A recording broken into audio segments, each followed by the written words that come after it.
Empathy, Creating an Environment that Promotes Empathy and Compassion by Sonia Soto, bilingual family child care specialist for the Family, Friend, and Neighbor program. Hello everyone, welcome to my first online training. Let's start by saying that this is harder than I thought. This is something that I never realized it was so hard because I keep talking to myself in front of nobody. And also I keep hearing to my voice. So it's going to be interesting. But I'm very excited today to share with you about something that I'm really passionate about. Something that it's been with me for a long time, even without realizing it. So first I'm going to give you a little bit of my history. I grew up in a family where everybody was super involved in the community. Always helping, always kind of like doing social activities, social work, let's say. And I didn't realize it. I just thought it was the norm.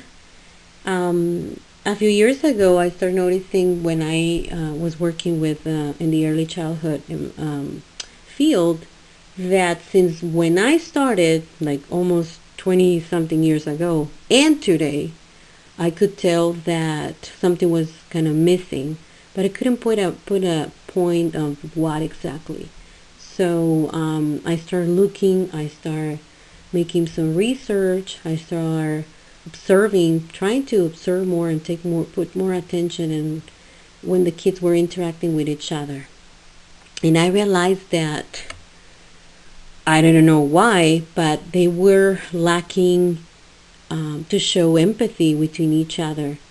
For example, let's say someone is just building something and then suddenly another child comes, breaks everything, and it just keeps walking. It doesn't apologize, it doesn't say anything.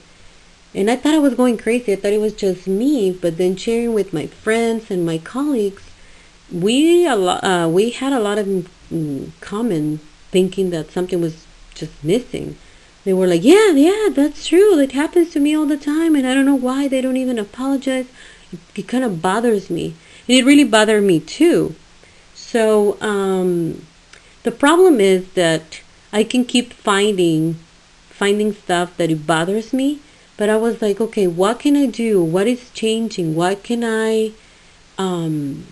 investigate? What can I check in order for me to change that? And so last November, I had the chance to go to NACI in Nashville.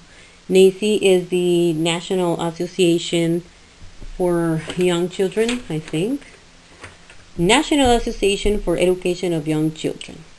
So I participated in a session that really got my attention. You know, when we got there, we had an app, and we can just check different sessions and pick which ones we were interested in taking. And I picked this one because it was exactly talking about promoting empathy. And by my surprise, it was wonderful. And it was exactly what I was expecting. They had the same concerns that I had. And they were saying that the speaker was saying that he started in the field as a PE teacher, and then by circumstances he ended up working in a preschool. And he was saying that some of his colleagues were very concerned about the way that the kids were interacting with each other. And one time he was walking by the gym, and this teacher was grabbing her hair and was very upset. So he came and asked her, like, what's going on? And she said, look at this. Everybody's walking around, everybody's knocking each other, and they don't say anything, they don't apologize, they don't talk to each other. What is going on? What is wrong? So he said, let's work together. Let's put together some strategies, some activities that we can do to improve this. So today I'm going to be talking about what I learned in that session, and also I'm going to be sharing my personal experiences, and I will be sharing how I feel about it. But I hope that you guys get the tools necessary, the tools that are necessary for us to work in that area and to help the kids to feel empathy and compassion between each other. Because at the end, I think it's it's in our hands. It's something that we can learn. It's something that we can teach. And instead of complaining about it, we can probably do something about it, and we can learn, and we can make sure that our future generations can feel everybody others' feelings, and they can feel empathy between each other, and they can try to be more tolerant, especially in the world that we're living right now. So after all my speech, basically I'm gonna keep going. I'm gonna read some definitions. I'm gonna be telling you statistics and facts, and then the only thing I ask you is just to follow these links that I'm gonna be posting on YouTube. Once you watch the video or my posting, you can go back to the Facebook group and make your comments.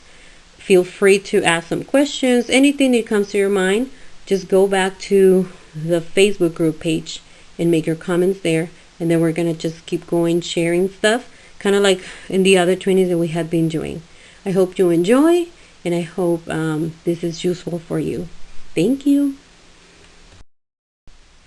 This training is based on the books Unselfie by Michelle Borba and The Yes Brain by Daniel J. Siegel and Tina Payne Bryson. According to the website Psychology Today, empathy is the ability to recognize, understand, and share the thoughts and feelings of another person, animal, or fictional character. Empathy helps us to cooperate with others, build friendships, make moral decisions, and intervene when we see others being bullied.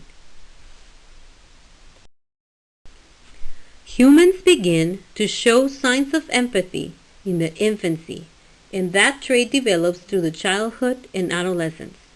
Still, most people are likely to feel greater empathy for people like themselves and might feel less empathy for those outside their family, community, ethnicity, or race.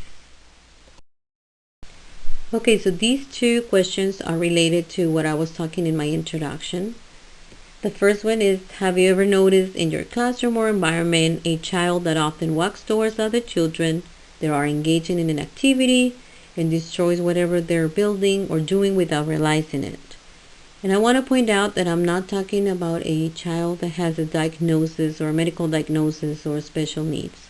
I'm talking about a child that usually walks around without paying attention, without acknowledging who's next to them, and they're not aware of their surroundings. We're going to keep talking about why we think this happens, but I can tell you that it's related because there is a lack of interactions with the family or with the like with a person. Also, it has to do with a lot of use of technology. The second one is, have you ever noticed that when someone has an accident or needs help immediately, people just ignore the situation, or if they stop, they start recording on their phones instead of helping? I think this is a perfect example of what is happening right now in the news.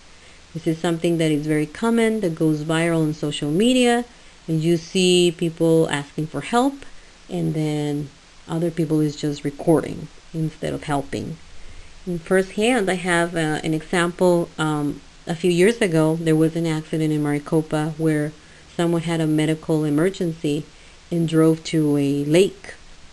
One of the parents that I used to have in my preschool at that time was at the pool with her kids, and she saw all what happened.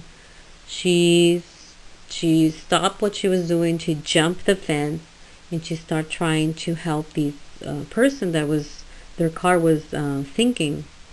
When she was telling me, she was frustrated, and she was telling me that there was a point where she was the only one helping, and she had to get out of the water and start screaming to people to stop recording and to come and help her. So I think this is something very scary, and it's something that is real and is happening. And we're going to keep talking about statistics and how we can try to improve these situations. According to the book Unselfie, teens today are 40% less empathetic than they were 30 years ago. This goes hand in hand with the self-absorption epidemic called the selfie syndrome. Selfies are people taking endless photos of themselves and post them on social media for others to view. The use of this term has increased 17,000% in 1 year. It was chosen as the word of the year in 2014 by Oxford Dictionaries. Phrases like "I come first" and "I can do it myself" have increased.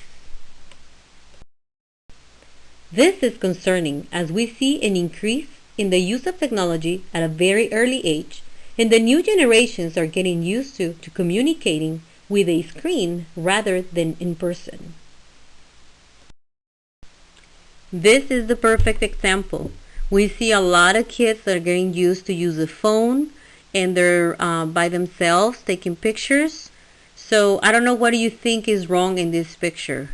I feel like these girls should be surrounded by kids, by activities, by materials, by toys, rather than being in the phone.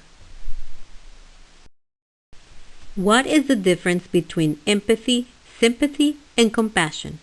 They all share a similar definition, but they are not the same.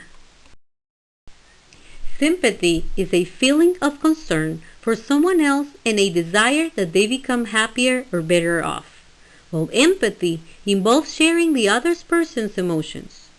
Compassion is an empathetic understanding of a person's feelings that goes along with altruism or a desire to act on that person's behalf.